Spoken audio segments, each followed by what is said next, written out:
যখনই ওর উপর নজর পড়ল, মনের গোপন ইচ্ছেগুলো উঁকি দিতে শুরু করল। তাকে আপন করে পেতে, তাকে নিজের হাতে ছুঁতে মন আর তর সইছিল না। একটা জেদ চেপে বসেছিল, কিন্তু তার না বলা, প্রত্যাখ্যান করা মনে বড় ব্যথা দিয়েছিল। বুকে কাটার মতো বিঁধতে থাকে।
এই দুটি দেহ খুঁজে পেতে কিছুটা সময় লেগে যায়।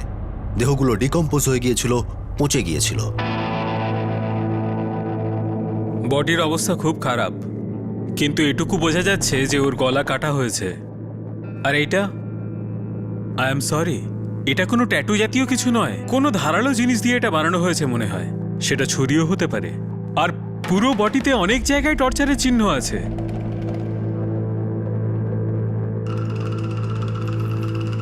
এই দেখুন, এটা তো ট্যাটু মনে হচ্ছে না। না, এটা ট্যাটু নয়। মনে হয় এর গলা কাটার আগে এর উপর টর্চার করা হয়েছিল।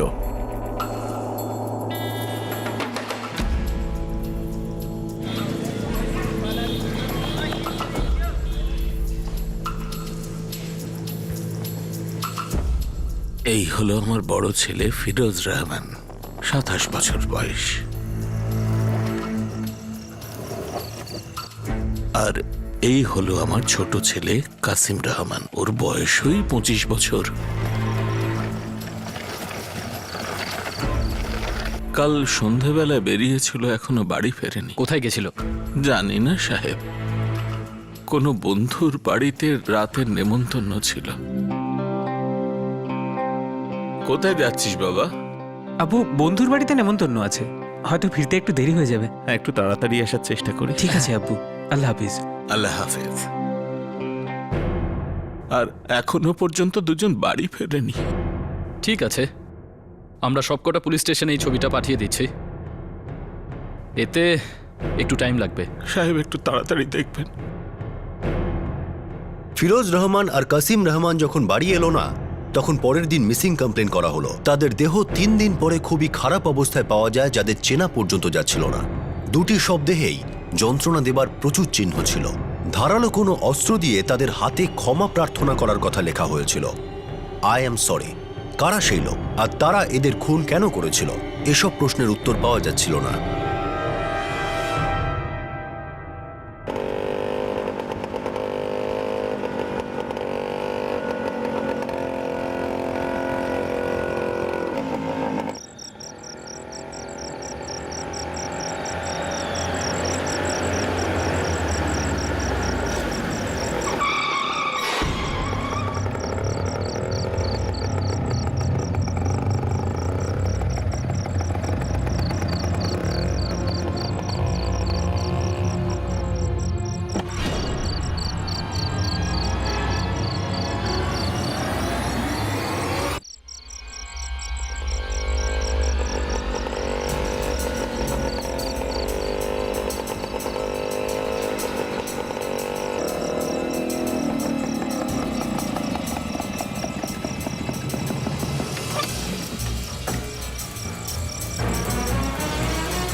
স্যার, আমি আপনাদের ফোন করেছিলাম, লাশটা ওখানে রয়েছে।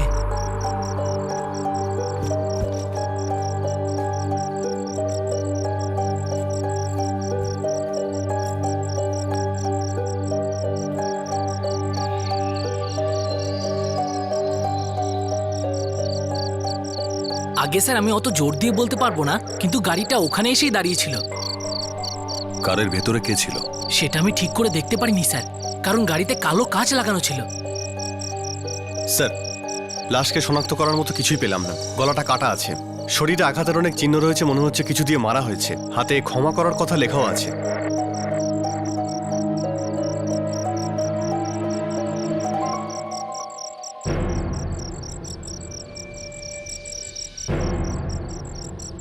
I am sorry. 25 থেকে 30 বছরের মধ্যে বয়স হবে। এর গলা কাটা হয়েছে। আর এটা? এটা জোর করে লেখা হয়েছে। মনে হচ্ছে খুব অত্যাচার করা হয়েছে একে।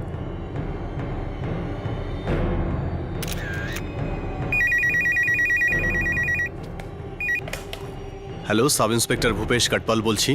আমি সাব ইন্সপেক্টর অলোক কথা বলছি। আমি আপনাদের থানা থেকে ফটো আর ডিটেলস পেয়েছি। হ্যাঁ, ওর কি কোনো পরিচয় পাওয়া গেছে? কোনো মিসিং কমপ্লেন আছে? না, এখনো পর্যন্ত না।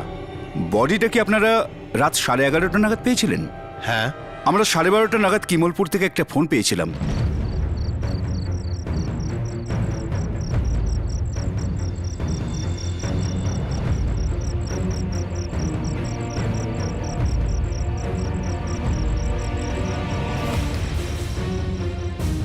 আমার মনে হচ্ছে এই দুটো ঘটনার মধ্যে কোনো মিল আছে, কারণ দুটো মার্ডারই প্রায় একই রকম।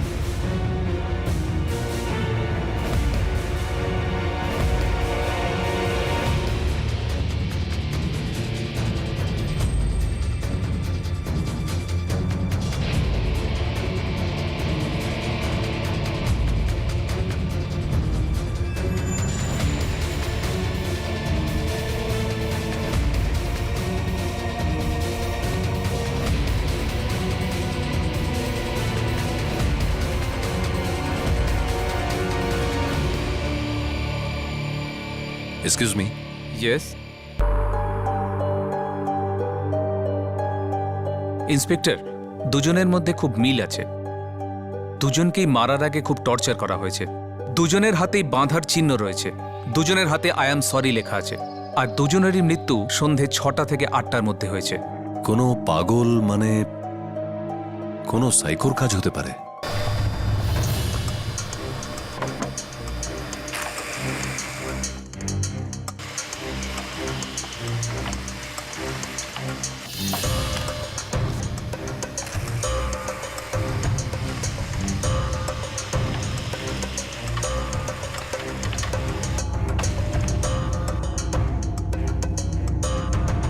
স্যার, আমরা যে ডেড বডিগুলো পেয়েছিলাম সেটার খবর আমরা সমস্ত পুলিশ স্টেশনে পাঠিয়েছিলাম। আর তারপরে উত্তরপ্রদেশের গাজিয়াবাদ আর হরিয়ানার পালবল থেকে জুলাই 1997 মার্ডারের রিপোর্ট এসেছে।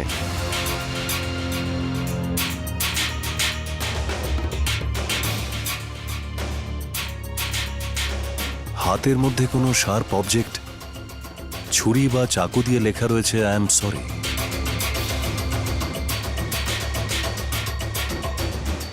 এই কেসটা এখন অব্দি আনসলভড রয়েছে।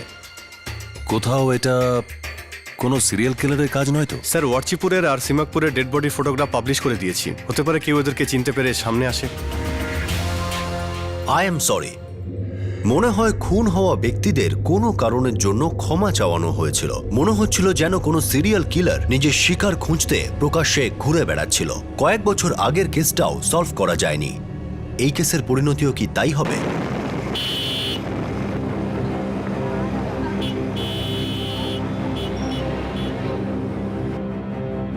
এরা আমাদের ভাইপো সুভাষ আর নিশান্ত।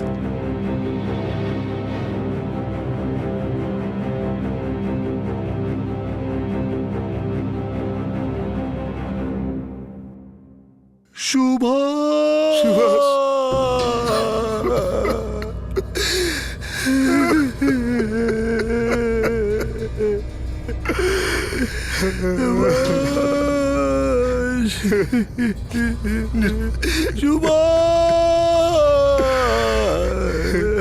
স্যার এটা সুভাষ আর এটা নিশান্ত, দুজনেই আমাদের ভাইপো।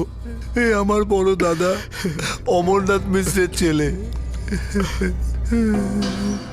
এরা দুজনেই পড়াশুনো করত। সুভাষ ইউপিসি পড়তো আর নিশান্ত এমবিএ করছিল। এই এখানে গোবিন্দনগরে ভাড়া থাকতো। আমরা মধ্যপ্রদেশে থাকি, এদের বাবা অমরনাথ ওখানেই থাকেন। এরা তিনজনই এখানে পড়াশোনা করতে এসেছিল। তিনজন? এই তৃতীয় ছেলেটিকে? আগে অঙ্কুশ মিশ্র। অঙ্কুশ সিএ করছিল, অডিটের ট্রেনিং এর জন্য মধ্যপ্রদেশ গিয়েছিল। দুজনেরই হাতে লেখা রয়েছে আই এম সরি। পুরোপুরি মিল রয়েছে 1 বছরের পুরনো একটা কেস যেটা এর সঙ্গে মিলছে। তাদের হাতেও লেখা ছিল আই এম সরি। হতে পারে দুটোর মধ্যে কোনো সম্পর্ক আছে? আমরা তো কিছু জানি না স্যার। আমি নজিরপুর থাকি আর জগন আজাদপুর। মাসে 2-1 বার দেখা করার জন্যে গোবিন্দনগর যাওয়া আসা করি, বাস। যখন শেষবার দেখা হয়েছিল তখন সব ঠিক ছিল? আমার তো সবকিছু ঠিকই লেগেছিল স্যার। পেপারের মাধ্যমে এদের মৃত্যুর খবর পেতে আপনাদের 2 দিন লেগে গেল। আমি তো এখনো কিছু জানতেই পারতাম না স্যার। ওদের বন্ধু হর্ষদের ফোন এলো তো জানতে পারলাম। কাকাবাবু, কাল আমি ওদের বাড়িতে অনেকবার গিয়েছিলাম, কিন্তু দরজায় তালা লাগানো ছিল। কিন্তু আজকে নিউজ পেপারে পড়লাম। কোন নিউজ পেপারে? আমি সঙ্গে সঙ্গে জগনকে ফোন করি আর আমরা সঙ্গে সঙ্গে সুভাষ আর নিশান্তের বাড়ি চলে যাই। দাদা, আমি তো ভাবতেই পারছি না এত বড় একটা ঘটনা হয়ে গেল।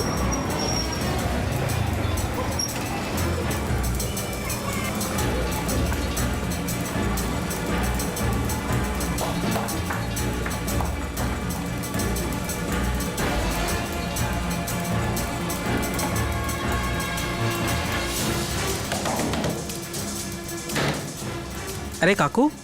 পঙ্কজ, তুমি কি জানো সুভাষ আর নিশান্ত কোথায় গেছে? না কাকু, আমি তো কালকেও দেখেছিলাম ওরা বাড়িতে ছিল না। ওদের কাজের মেয়ে ছিল যে রান্না করছিল।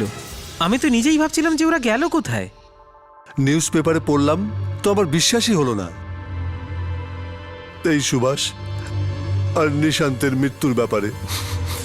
এদের তৃতীয় ভাই অঙ্কুশ কোথায়? হয়তো ও কিছু জেনে থাকতে পারে যে এদের সাথে কি ঘটেছিল। ও তো অডিট ট্রেনিং এর জন্য মধ্যপ্রদেশ গেছে। মধ্যপ্রদেশে কোথায়? এটা বলতে পারবো না স্যার। হয়তো নিশান্ত আর সুভাষ জানতো। ও মার্চেই চলে গেছে। তারপর থেকে ওর সাথে আমার কোনো কথা হয়নি।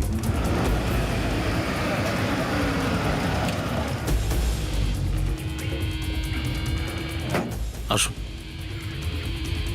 স্যার, ইনি সুভাষের বাড়িতে কাজ করেন। আসুন।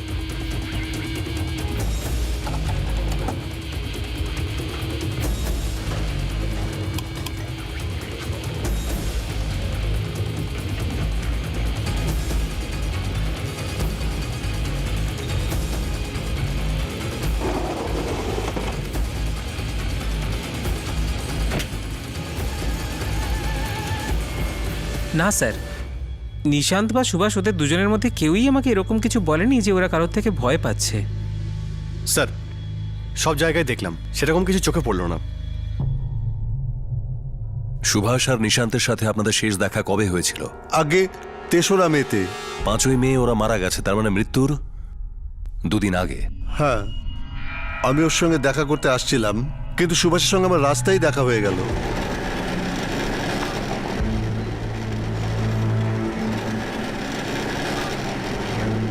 কেমন আছো সুভাষ? আরে কাকা, নমস্কার। নমস্কার। আমি ভালো। এনার সঙ্গে আলাপ করুন। ইনি হলেন রাজদেব ঠাকুর। আর তারপর নিশান্ত কোনো বাবলুর সাথে ওখানে এলো। নমস্কার কাকা। নমস্কার। আচ্ছা কাকাবাবু, আমরা রাজদেব বাবু আর বাবলুর সঙ্গে একটা কাজে যাচ্ছি। আপনার সঙ্গে পরে এসে দেখা করব। ঠিক আছে, আমি তো তোমাদের সঙ্গে দেখা করতে এসেছিলাম। তোমরা ভালো আছো তো? চলি ঠিক কাকা। আছে কাকা। এই রাজদেবকে? এক্স সার্ভিসম্যান স্যার, আজকাল প্রপার্টি ডিলারের কাজ করে। সুভাষ আর নিশান্ত বাড়ি পাল্টাতে চাইছিল? জানি না স্যার, এরকম তো আমাকে কিছু বলেনি ওরা।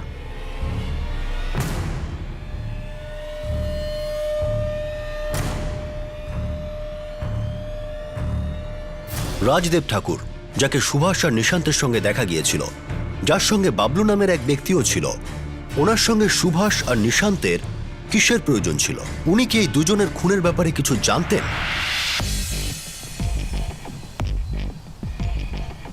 রাজদেব ঠাকুর একজন এক্স সার্ভিসম্যান, খুব পয়সাওয়ালা লোক সাহেব। ওনার ডেয়ারি ফার্ম আছে আর উনি প্রপার্টি ডিলিং এ কাজও করে। ওর সঙ্গে নিশান্ত আর সুভাষের কোনো কানেকশন? সেটা জানি না, কিন্তু ও গিরিজা নামের কোনো মেয়েকে খুঁজছিল সাহেব।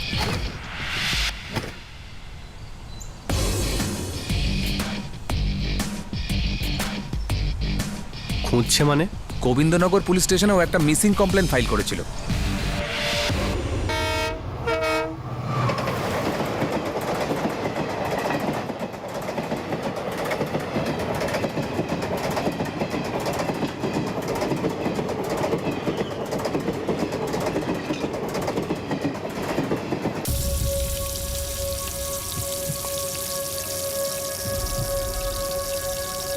অমরনাথ দাদা আর গায়ত্রী বৌদি কালকেই এসে যাবে।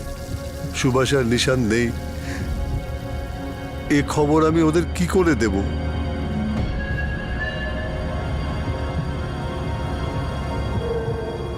স্যার, সুভাষ আর নিশান্ত কোনো নতুন বাড়ি খুঁজছিল না, তাহলে প্রপার্টি ডিলার রাজদেবের সঙ্গে এদের কিসের সম্পর্ক? আর স্যার, এই রাজদেব যে গিরিজাকে খুঁজছে সেটা এ।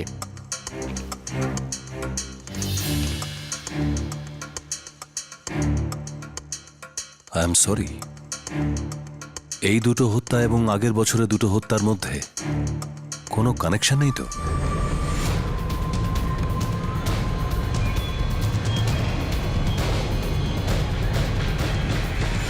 বডির অবস্থা খুবই খারাপ ছিল, শুধু এটা বোঝা যাচ্ছিল যে ওর গলা কাটা হয়েছে, আর ওর হাতে লেখা ছিল আই এম সরি। ও একটা মুসলিম ছেলে ছিল। কয়েকদিন আগে গাজিয়াবাদ পুলিশে দুটো বডি পেয়েছে, মৃত্যু একইভাবে হয়েছে, আর ভিকটিমের হাতে লিখেছিল আই এম সরি। হ্যাঁ, আমার কাছে খবর আছে। গাজিয়াবাদ ইন্সপেক্টর দিলীপের সঙ্গে আমার কথা হয়েছে। ওই বডিরও খুব বাজে অবস্থা ছিল। ও একটা মুসলিম ছেলে ছিল। আমরা সব জায়গায় মিসিং কমপ্লেন করেছিলাম। যখন কোথা থেকেও কোনো খবর পাওয়া গেল না, তখন একটা বডি আমরা এখানে কবর দিয়েছিলাম, আর অন্য বডিটা গাজিয়াবাদে পাঠিয়ে দিয়েছিলাম। কোনো জায়গা থেকে কোনো রকম মিসিং কমপ্লেন পাওয়া যায়নি আগে না। Delhi police station? আমার মনে নেই, তবে এমন হতে পারে যে আমরা কোনো কমপ্লেন মিস করেছি। ভূপেশ, 97-এর 20 থেকে 30 জুলাইয়ের মধ্যে যতগুলো মিসিং কমপ্লেন্ট আছে সব কটার উপর আবার নজর দাও। এফআইআর অনুযায়ী দুজনেই ইয়াং ছেলে ছিল। সিরিয়াল কিলিং এর মামলা হতে পারে, কিন্তু সব থেকে আশ্চর্যের বিষয় যে ওরা সবাই ইয়াং ছেলে ছিল যাদের হত্যা হয়েছে। তাহলে ব্যাপারটা কি দাঁড়ালো? স্যার, সুভাষ আর নিশান্তের সঙ্গে কারো সম্পর্ক খারাপ ছিল না, আর ওদের কাছের ছিল ওদের ভাই অঙ্কুশ। অঙ্কুশের সাথে কথা বলার চেষ্টা করো। নিশান্ত বাবা,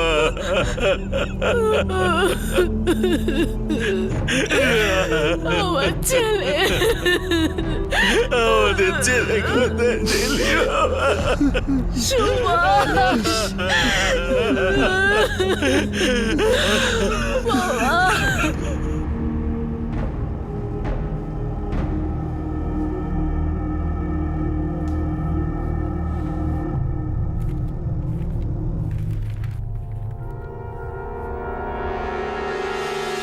এই হলো দুজনের মিসিং কমপ্লেন্টস। এটা 24শে জুলাই 1997 সালে করা হয়েছিল।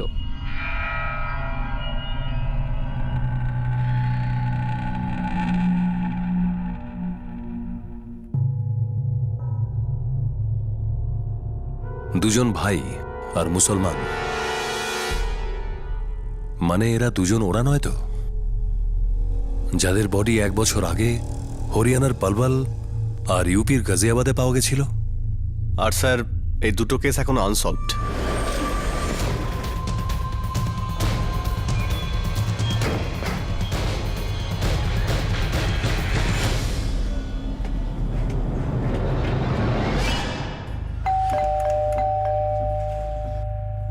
সেদিন সন্ধ্যা থেকে আমি আমার ছেলের মুখও দেখিনি। ও বলে গেছিল যে কোনো বন্ধুর বাড়িতে দাওয়াতে যাচ্ছে। ওদের রাজদেব ঠাকুর নামে কোনো লোকের সাথে সম্পর্ক ছিল? আগে আমার জানা নেই, কিন্তু পুলিশ বলেছিল ফিরোজার কাসিমের সব বন্ধুর সঙ্গেই দেখা করেছে, কিন্তু ওনারা ওদের ব্যাপারে কিছু বলতে পারেননি। আপনারা কি ওদের ব্যাপারে কিছু জানেন? আগে না, মানে আমরা কিছু ছেঁড়া কাগজ জোড়া লাগাবার চেষ্টা করছি।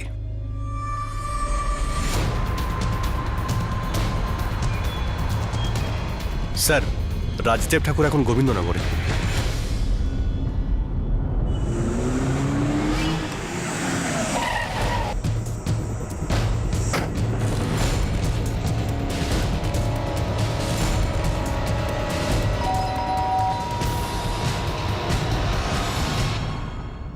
আগে রাজদেব ঠাকুর?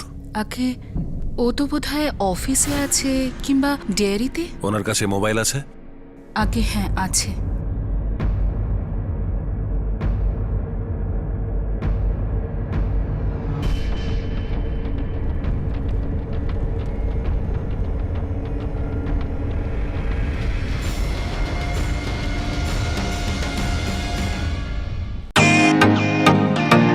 Welcome to beaten world.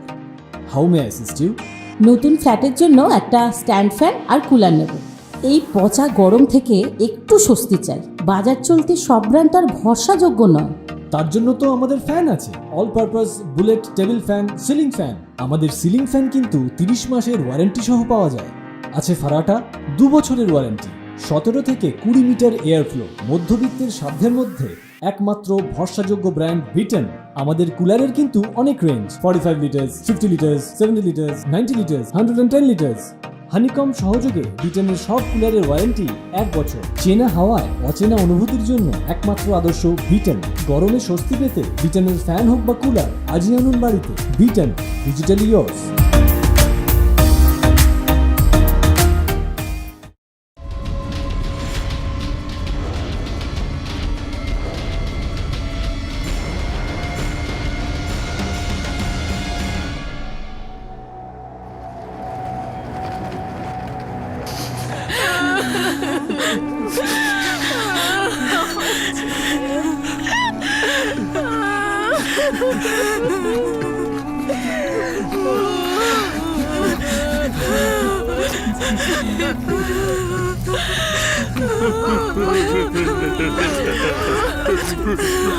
Sir, Rajdev Thakur এক্ষুনি এখানে এসে পৌঁছাচ্ছে, কিন্তু নিশান্ত আর সুভাষের ছোট ভাই অঙ্কুশ মিশ্রর ব্যাপারে পুরো পরিবারের কেউই কিছু বলতে পারছে না।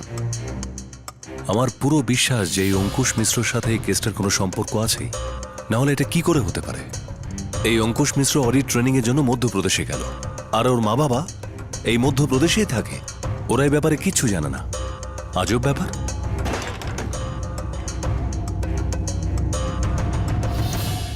আমি রাজদেব ঠাকুর। গিরিজা আমার বাড়িতে কাজ করত, মেড ছিল। কিন্তু আপনার মেয়েদের উধাও হওয়াতে এত চিন্তা কেন? গত 3 বছর ধরে আমার বাড়িতেই শুধু কাজ করত। ওর আর ওর পরিবারের খেয়াল আমিই রাখতাম। কেন? গরিব পরিবারের মেয়ে, গ্রাম থেকে আমি ওকে নিয়ে আসি।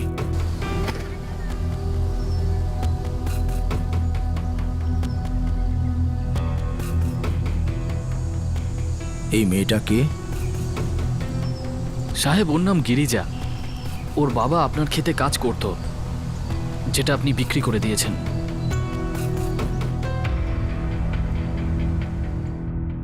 গিরিজার বাবা অনেক বছর ধরে আমাদের খেতে কাজ করতেন।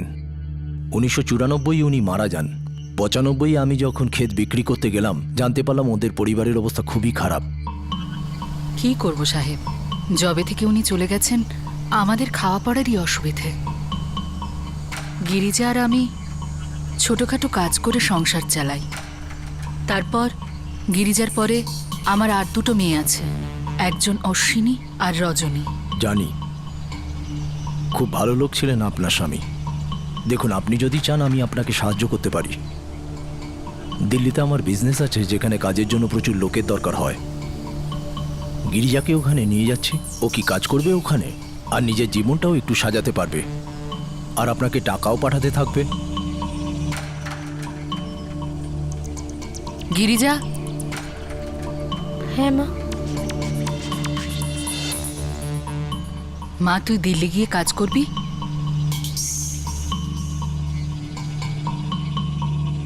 গিরিজা আর ওর পরিবারের খেয়াল আমিই রাখতাম। স্বাভাবিক, একটা দায়িত্ববোধ তো হবেই। সুভাষ আর নিশান্তের সাথে আপনার কি সম্পর্ক? কি? সুভাষ আর নিশান্ত? সুভাষ আর নিশান্তের এর সাথে কি সম্পর্ক আমি বুঝতে পারলাম না। মানে 143 নম্বর বাড়িতে থাকা সুভাষ আর নিশান্ত শেষবার আপনার আর বাবলুর সাথে দেখা গেছে, if I am not wrong. Bablu আপনার ড্রাইভার? আচ্ছা, ওই দুটো ছেলের সস্তায় ঘর দরকার ছিল, ভাড়ায়। আপনি এক্স সার্ভিসম্যান, তাই না? হ্যাঁ। আপনার একটা ডেয়ারি ফার্ম আছে? হ্যাঁ। ভাড়ায় বাড়ি নেওয়ার জন্য যারা আসে, আপনি তাদেরকে পার্সোনালি অ্যাটেন্ড করেন নাকি? কখনো কখনো পার্সোনালি অ্যাটেন্ড করি। কেন? এটা করা কি ক্রাইম? না, এমনি জিজ্ঞাসা করছি। আপনি এসব কেন করবেন? আমি এরকমই করেছিলাম। আমার মনে হয় আমি কিছু ভুল করিনি। আর কোনো প্রশ্ন? না, এখনকার মতো এটুকুই। কিন্তু যদি দরকার পড়ে তাহলে দ্বিতীয়বার দেখা হবে। Thank you.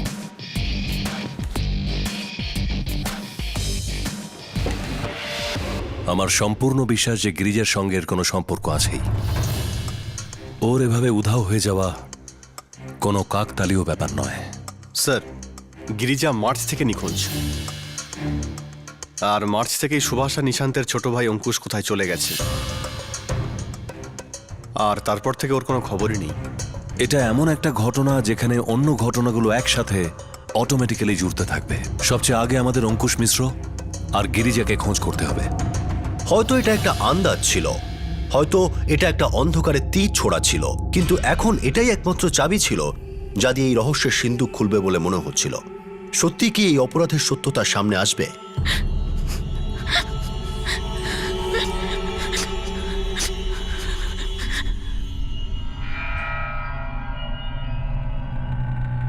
কি হয়েছে সুভাষ, ঠিক করে বল ব্যাপারটা কি? আমার খুব ভয় করছে কাকা। আমি আর নিশান্ত বিপদে আছি। কিন্তু কেন?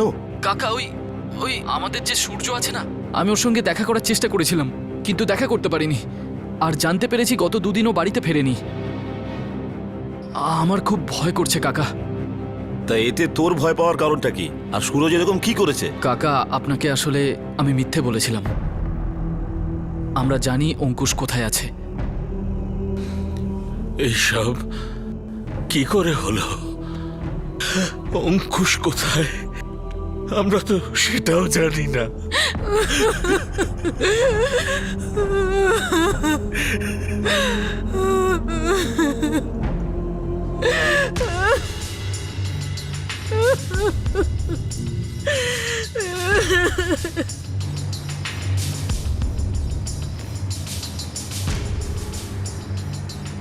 তার মানে আপনি বলছেন যে সুভাষ আর নিশান্তের প্রাণের ঝুঁকি ছিল? আগে হ্যাঁ, কিন্তু আমি এটা জানতাম না যে বিপদ এতটা ভয়ঙ্কর হবে। সূর্যকে?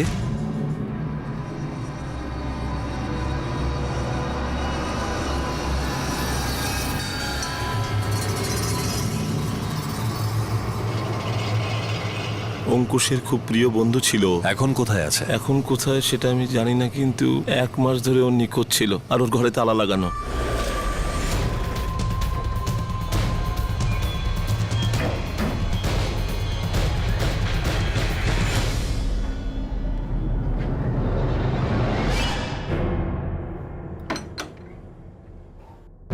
বলতে পারবো না সাহেব।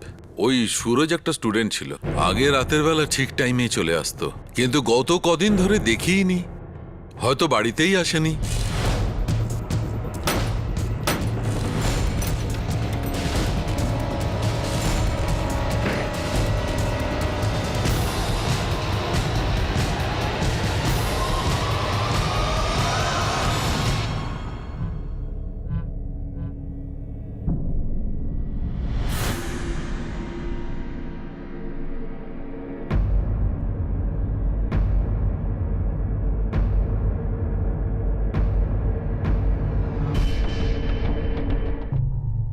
তার মানে আপনি বলছেন যে সুভাষ আর নিশান্ত খুব ভয় পেয়ে গিয়েছিল?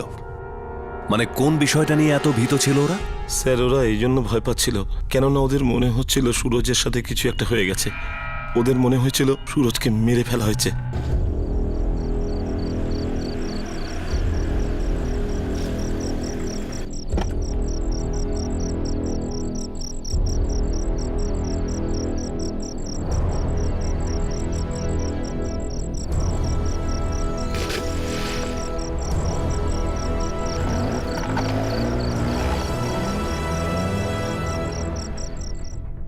আপনি বলছিলেন সূর্যকে মার্ডার করা হয়েছে? আমি জানি না স্যার, কিন্তু সুভাষ আর নিশান্ত ভীত ছিল। ওদের মনে হয়েছিল ওদের সাথেও এরকম হবে। মানে কিসের ভয়? মার্চের কথা স্যার। আমারও খুব আশ্চর্য লেগেছিল যখন অঙ্কুশ কাউকে কিছু না বলে অডিট ট্রেনিং এর জন্য মধ্যপ্রদেশ চলে গেল। কিন্তু অঙ্কুশ এভাবে কিভাবে যেতে পারে? জানি না, বলেছিল যে যাবে, চলে গেছে। মধ্যপ্রদেশে কোথায় গেছে? জানি না কাকা, ও কিছু বলেও যায়নি। দুর্গা কাকা আর তোমার বাবা এটা জানেন? আজ্ঞে না। দেখো সুভাষ, আমি অঙ্কুশকে ভালোভাবে চিনি, ও এরকম কিছু করতেই পারে না।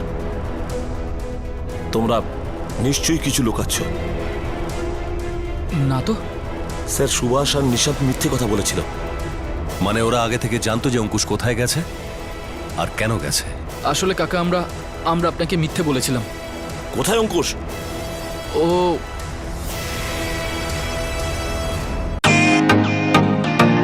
Welcome to beaten world. How may I assist you? নতুন ফ্ল্যাটের জন্য একটা স্ট্যান্ড ফ্যান আর কুলার নেব। এই পচা গরম থেকে একটু স্বস্তি চাই। বাজার চলতে সব ব্র্যান্ড আর ভরসাযোগ্য নয়।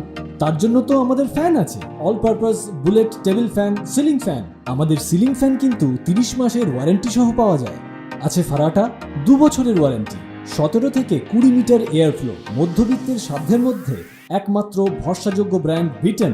আমাদের কুলারের কিন্তু অনেক range, 45 litres, 50 litres, 70 litres, 90 litres, 110 litres. Honeycomb সহযোগে বিটেনের সব কুলারের ওয়ারেন্টি 1 বছর। চেনা হাওয়ায় অচেনা অনুভূতির জন্য একমাত্র আদর্শ বিটেন। গরমে স্বস্তি পেতে বিটেনের ফ্যান হোক বা কুলার, আজই আনুন বাড়িতে। Biten, digitally yours.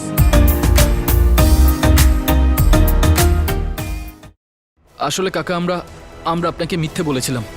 কোথায় অঙ্কুশ? ও আচ্ছা ঠিক আছে, আমি ওখানে পৌঁছচ্ছি। আমি কি এক্ষুনি হয়েছে? আসছি।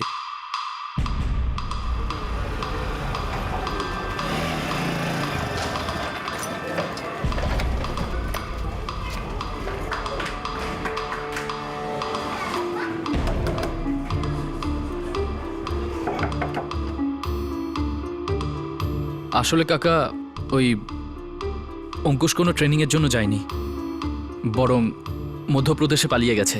পালিয়ে গেছে? কেন পালালো? ও একটা মেয়েকে নিয়ে পালিয়ে গেছে। কি স্যার, ওই দিনই দুপুরবেলায় রাজদেব ঠাকুর অঙ্কুশকে খুঁজতে খুঁজতে সুভাষ আর নিশান্তের বাড়ি এলো।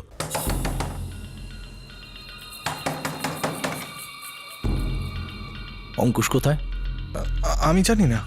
জানিস, তুই আর তোর ভাই দুজনেই জানিস অঙ্কুশ কোথায়। একদম নাটক করিস না। কি ব্যাপার?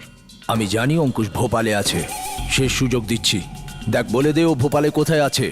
আমরা জানি না যে ও কোথায় আছে। হ্যাঁ, মানে আমরা জানি না যে ও কোথায় আছে। রাজদেব জেনে গেছে যে অঙ্কুশ ভোপালে আছে, আর এই কথাটা আমরা ছাড়া শুধু সূর্য জানতো যে অঙ্কুশ কোথায়। আর সূর্যও গায়েব, ও বাড়িতেও নেই। কাল থেকে বাড়ি ফেরেইনি ও। বলছি কাকা, রাজদেব আসলে খুবই ভয়ঙ্কর একটা লোক। অঙ্কুশ কি গিরিজার সাথে পালিয়ে গিয়েছিল? হ্যাঁ, আমাদের কাছে দুটো কমপ্লেন লজ হয়েছে, যার একটাতে গিরিজার নাম আছে, যে রাজদেব ঠাকুরের কাছে কাজ করত। আর এই কমপ্লেনটার ব্যাপারে? প্রথম কমপ্লেন জুন 1996-এর। রাজদেব ঠাকুরের ঘরে চুরি হয়েছিল।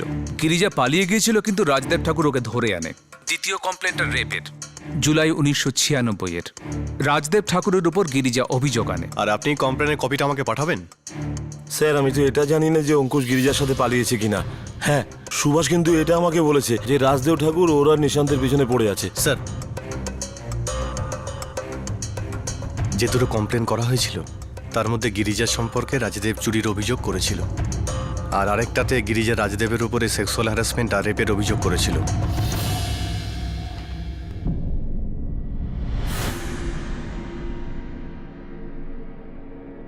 এই কথাটা ঠিক যে রাজদেব ঠাকুর মিথ্যে বলছে। রাজদেব ঠাকুর আর গিরিজার মধ্যে শুধুমাত্র মালিক আর চাকরের সম্পর্ক তো ছিল না।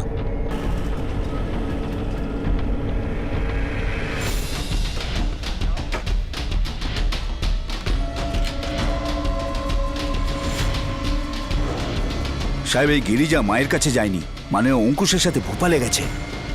ভোপালে কোনো চেনা জানা লোক নিশ্চয়ই আছে।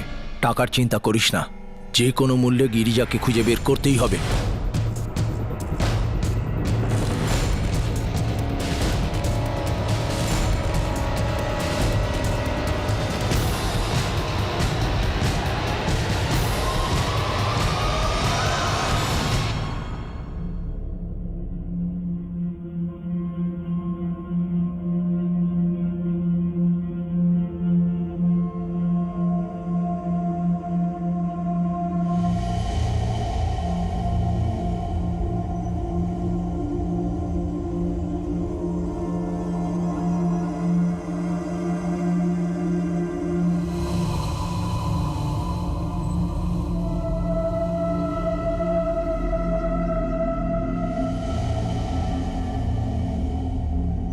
পুলিশের হাতে এখনো পর্যন্ত যে তথ্য এসেছিল তা রহস্যের জট খুলতে ব্যর্থ হয়।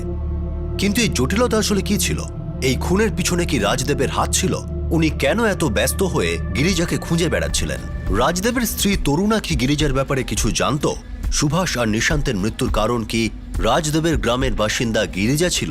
1997 সালেও ঠিক একইভাবে খুন হওয়া কাসিম আর ফিরোজও দুই ভাই ছিল।